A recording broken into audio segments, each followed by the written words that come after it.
Toddobo siyaabood oo caqli badan oo dadka walaaca leh looga ilaalin karo.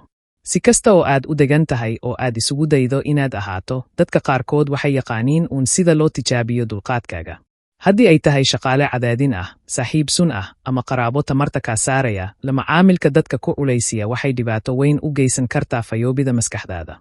Cadaadiska ka yimaada ilaaqaadka adag kaliya kuma tagayo inaad dareento daal shucuur, laakiin waxay saamayn kartaa hurdadaada, wax soo saarkaaga, iyo xitaa caafimaadkaaga jireed. Nasiib darro, mar walba kama fogaan karno dadka walaaca leh. Waxay ka soo muuqdaan shaqada, qoysaskeena, ama xitaa goobaha bulshada. Laakiin in kasta oo aynaan xakamayn karin habdhaqankooda, waxaan xakamayn karnaa sida aan uga jawaabno oo aan u maarayno si aan u sii wadno dulqaadkeenna. Maaraynta falcelintaada, samaynta xuduud caafimaad qabta, iyo inaad barato inaad ka fogaato riwaayadooda waxay ilaalin kartaa nabadaada maskaxda waxayna kaa caawin kartaa inaad salka ku hayso.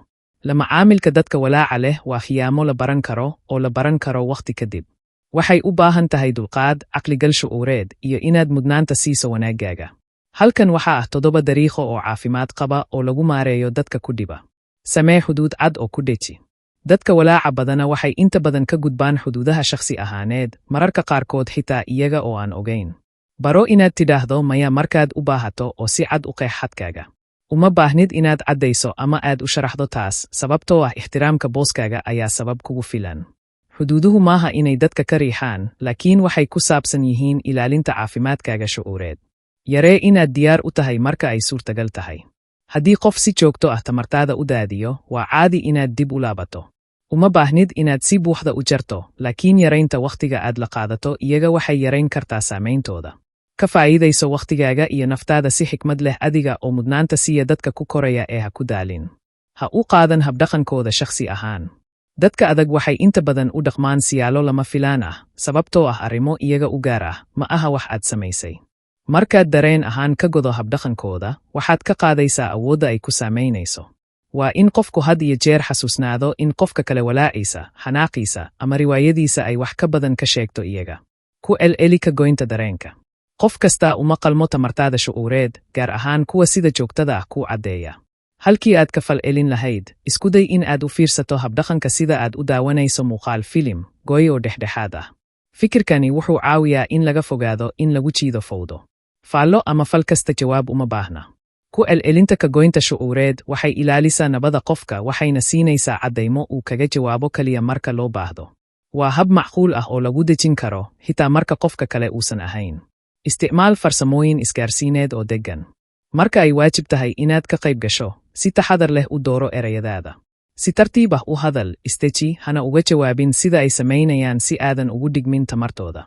Tani kaliya ma ilaalinayso nabadaada laakiin waxay sidoo kale kaa caawin kartaa inaad dejiso xaaladaha adag.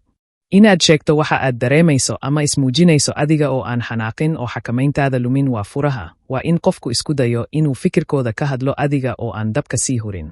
U fiirso waxa aad xakamayn karto. Mar walba ma beddeli kartid sida dadka kale u dhaqmaan, laakiin waxaad xakamayn kartaa sida aad uga jawaabto. Marka uu qofku cadaadiyo, ha ku lumin tamar isku day inaad hagaajiso. Taa beddelkeeda waa in qofku isku dayo inuu diiradda saaro waxa aad maamuli karto, sida maskaxdaada, booskaaga, iyo falcelintaada. Haddii ay xaaladdu sii xumaato, isku day inaad neefso qoto dheer, cabbaar ka bax, ama isxasuusi inaadan mas'uul ka ahayn dhaqankooda. Ficiladan yaryar waxay kaa caawinayaan inaad isdejiso oo aad walwalka ka ilaaliso inay kaaga noqoto. Mudnaanta sii isdaryeelka kadib. Kadib markaad wax ka qabato wax walaac leh, waxaa muhiim ah inaad wakhti qaadato si aad dib u buuxiso. Haddii ay tahay socod aamusan, muusig, ama u hamuujin qof aad ku kalsoon tahay, si boos aad dib ugu dejiso. Isdaryeelida maaha wax lagu raaxaysto, waa sida aad u soo kabsato oo aad u ilaaliso caafimaadkaaga dhimirka.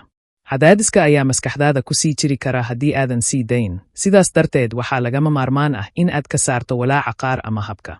Inta badan oo aad naftaada daryeesho kadib, sida ugu wanaagsan ee aad u diyaargarowdo ayaad noqon doontaa inaad ku xalliso xaaladaha la midka ah si degan oo hufan mustaqbalka.